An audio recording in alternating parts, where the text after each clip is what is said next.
Hello everyone, today in this video I'll be showing you how to get remote access from Linux to Windows machine.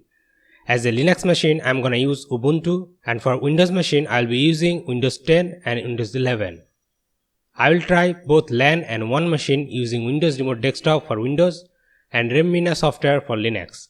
So let's get started. Okay, so first of all open up your terminal and type sudo apt update to make an update of your Linux packages. Now you need to install an app named Remmina, and for this type on your terminal sudo apt install Remmina and hit enter, and it will install the app on your Linux. Okay, now click on show application and search for Remmina, and you will get this icon. Click on it and open the app. Now this is the app you can use to get remote access from Linux to Windows machine. Not only RDP connection, you can use this app for SSH and VNC connection. Now let's use this tool to get remote access of a local Windows 10 machine. For this, here in this field you need to type the machine IP address. In my case it's 192.168.2.78. Then press enter.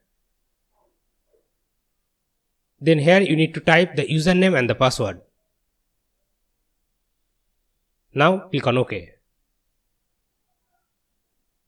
And like this you will get a remote desktop connection of your local Windows machine.